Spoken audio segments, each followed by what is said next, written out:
നമസ്കാരം. STV വാർത്തകളിലേക്ക് സ്വാഗതം. പ്രധാന വാർത്തകൾ.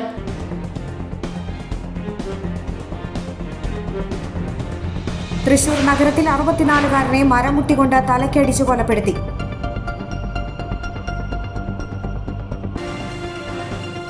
യുവാവിനെ ഭീഷണിപ്പെടുത്തി പണം തട്ടിയ കേസിൽ 3 പേരെ കൂടി തൃശൂർ കൊരട്ടി പോലീസ് പിടികൂടി.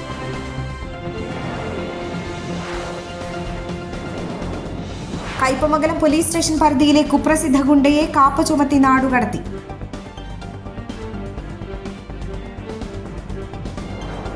വിശദമായ വാർത്തകളിലേക്ക്.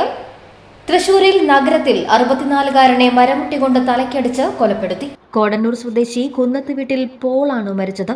സംഭവത്തിൽ ബന്ധു മടവാക്കര സ്വദേശി കുന്നത്ത് വീട്ടിൽ 63 വയസ്സുള്ള കൊച്ചുപോൾ എന്ന രവിയെ ഈസ്റ്റ് പോലീസ് അറസ്റ്റ് ചെയ്തു. കൊക്കാല ഇറച്ചി മാർക്കറ്റിൽ ഇന്നലെ രാത്രിയിലായിരുന്നു സംഭവം. ജ്യേഷ്ഠാനുജന്മാരുടെ മക്കളാണ് ഇരുവരും. മദ്യപാനത്തിനിടെ ഉണ്ടായ തർക്കമാണ് കൊലപാതക കാരണം. രാത്രി 8 മണിയോടെ ഇരുവരും ഒരുമിച്ചിരുന്ന് മദ്യപിക്കുകയായിരുന്നു. ഇതിനിടെ പോൾ പ്രതിയുടെ മുഖത്ത് അടിച്ചിരുന്നു. ഇതിന്റെ വൈരാഗ്യത്തിൽ രാത്രി 11ഓടെ പോൾ ഉറങ്ങിക്കിടക്കുന്ന സമയത്ത് പ്രതി കൊച്ചുപോൾ മരമുട്ടികൊണ്ട് തലയ്ക്കടിക്കുകയായിരുന്നു. രക്തത്തിൽ കുളിച്ചു കിടന്ന പോളിനെ ഉടൻ തൃശൂർ ജനറൽ ആശുപത്രിയിൽ എത്തിച്ചുവെങ്കിലും ഇന്ന് പുലർച്ചെ 12:30ഓടെ മരിക്കുകയായിരുന്നു. രാത്രി തന്നെ കസ്റ്റഡിയിലെടുത്ത പ്രതി കൊച്ചുപോളിന്റെ അറസ്റ്റ് തൃശൂർ വെസ്റ്റ് പോലീസ് രേഖപ്പെടുത്തി. കാറ്ററിംഗ് തൊഴിലാളിയാണ് പ്രതി. മരിച്ച പോൾ മാർക്കറ്റിൽ തന്നെ അന്തിയിറങ്ങുന്ന ആളാണ്. യുവാവിനെ ഭീഷണിപ്പെടുത്തി പണം തട്ടിയ കേസിൽ 3 പേരെ കൂടി തൃശൂർ കൊരട്ടി പോലീസ് പിടികൂടി. കാടുകുറ്റി അന്നനാട് സ്വദേശി സാൽവിൻ പൗലോസിനെയാണ് പ്രതികൾ മർദ്ദിച്ച് പണം തട്ടിയത്. അങ്കമാലി മുക്കന്നൂർ സ്വദേശി 31 വയസ്സുള്ള നിധിൻ, മേലൂർ കൂവക്കാട്ടുകുന്ന് സ്വദേശി 26 വയസ്സുള്ള യദു, മംഗലാപുരം കാശിപ്പേട്ട് സ്വദേശി 36 വയസ്സുള്ള വിപിൻ എന്നിവരാണ് അറസ്റ്റിലായത്. കാടുകുറ്റി അന്നനാട് സ്വദേശി സാൽവിൻ പൗലോസിനെ മർദ്ദിച്ച് 60,000 രൂപ തട്ടിയെടുത്ത കേസിലാണ് അറസ്റ്റ്. കേസിലെ മുഖ്യപ്രതിയായ മേലൂർ കൂവക്കാട്ടുകുന്ന് സ്വദേശി ബിജുവിനെ കഴിഞ്ഞ വെള്ളിയാഴ്ച പോലീസ് അറസ്റ്റ് ചെയ്തിരുന്നു. സാൽവിന്റെ വാടകയ്ക്ക് കൊണ്ടുപോയ 6 കാറുകൾ തിരികെ കിട്ടാതെ വന്നപ്പോൾ തിരിച്ചു പിടിക്കുന്നതിനായി ബിജുവിന് കൊട്ടേഷൻ നൽകിയിരുന്നു. 3 കാറുകൾ പിടിച്ചു കൊടുത്തിട്ടും പറഞ്ഞ തുക സാൽവിൻ നൽകാതെ വന്നപ്പോൾ ബിജുവും സംഘവും ഇയാളെ മുരിങ്ങൂരിലേക്ക് വിളിച്ചു വരുത്തി മർദ്ദിച്ച് ഗൂഗിൾ പേ വഴി 60,000 രൂപ വാങ്ങിയെന്നാണ് കേസ്. കൊരട്ടി SHO BK അരുണും സംഘവും ചേർന്നാണ് പ്രതികളെ പിടികൂടിയത്. കയ്പമംഗലം പോലീസ് സ്റ്റേഷൻ പരിധിയിലെ കുപ്രസിദ്ധ ഗുണ്ടയെ കാപ്പ ചുമത്തി നാടുകടത്തി. എടത്തിരുത്തി പുളിഞ്ചോട് സ്വദേശി കൊണ്ട്രപ്പശ്ശേരി വീട്ടിൽ 36 വയസ്സുള്ള റോഹനെയാണ് കാപ്പ ചുമത്തി നാടുകടത്തിയത്. 2 വധശ്രമ കേസുകൾ, ആത്മഹത്യാ പ്രേരണ, തട്ടിക്കൊണ്ടുപോകൽ, കവർച്ച തുടങ്ങി 9ഓളം കേസുകളിൽ പ്രതിയാണ് റോഹൻ.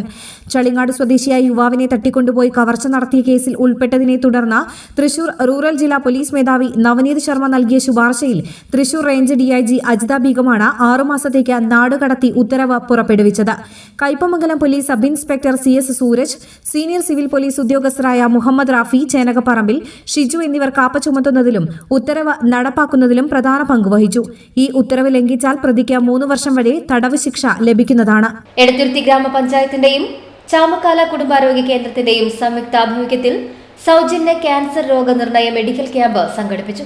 ജില്ലാ പഞ്ചായത്തിന്റെ നേതൃത്വത്തിൽ സംഘടിപ്പിക്കുന്ന ക്യാൻസർ പദ്ധതിയുടെ ഭാഗമായാണ് ക്യാമ്പ് നടത്തിയത്.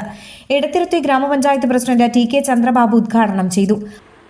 ജില്ലയിലെ തദ്ദേശ സ്വയംഭരണ സ്ഥാപനങ്ങളുടെയും ജില്ലാ ആരോഗ്യ വകുപ്പിന്റെയും സംയുക്തമായിട്ട് സംഘടിപ്പിക്കുന്ന ക്യാമ്പ് തൃശൂർ എന്ന പദ്ധതി കേരളത്തിൽ തന്നെ മറ്റൊരു ജില്ലയിലും ഇതേവരെ പ്രാവർത്തികമാക്കാൻ കഴിഞ്ഞിട്ടില്ല. ഇപ്പം പല ജില്ലകളും അത്തരം കാര്യങ്ങളുമായി ആലോചിച്ചു പോകുന്നു. നമ്മുടെ ജില്ലയാണ് പ്രധാനമായിട്ടും ക്യാമ്പ് തൃശ്ശൂരുമായിട്ടുള്ളൊരു പദ്ധതി ഏറ്റെടുക്കുകയും ജില്ലയിലെ 86ഓളം പഞ്ചായത്തുകളുടെ എല്ലാം സഹകരണത്തോടുകൂടിയത് നടപ്പാക്കും. ക്യാൻസറിനെ പ്രതിരോധിക്കുക, ക്യാൻസർ രോഗത്തെ വളരെ മുന്നേ കണ്ടെത്തിക്കൊണ്ട് അതിനെ ചികിത്സിച്ച് ഭേദമാക്കാൻ കഴിയുന്ന ഒരു സംവിധാനമാണ് ക്യാമ്പ് തൃശ്ശൂർ. കഴിഞ്ഞ വർഷങ്ങളിലെല്ലാം നിരവധി പേര് ഇത്തരത്തിൽ പരിശോധനയുമായി ബന്ധപ്പെട്ടുകൊണ്ട്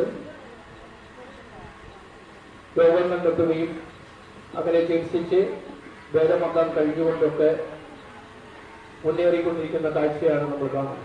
ഏത് രോഗത്തെയും നമുക്ക് കാലക്കൂട്ടി അറിയാൻ കഴിഞ്ഞാൽ അതിനെ ചികിത്സിച്ച് ഭേദമാക്കാൻ കഴിയുന്ന സംവിധാനം ഇന്ന് നമ്മുടെ കേരളത്തിലുണ്ട്. ആരോഗ്യ വിദ്യാഭ്യാസ standing committee chairman MS Nikhil അധ്യക്ഷനായി. മെഡിക്കൽ ഓഫീസർ ഡോക്ടർ രാഗി, ജില്ലാ ആരോഗ്യ വിഭാഗം technical assistant Abdul Jamal, block panchayat അംഗം നൌമി പ്രസാദ്, പഞ്ചായത്ത് അംഗങ്ങളായ VV ജയൻ, സാജിദ പുതിയ വീട്ടിൽ, Shini Satheesh, KS Anilkumar, health inspector Unnikrishnan തുടങ്ങിയവർ സംസാരിച്ചു. ഇടവേള.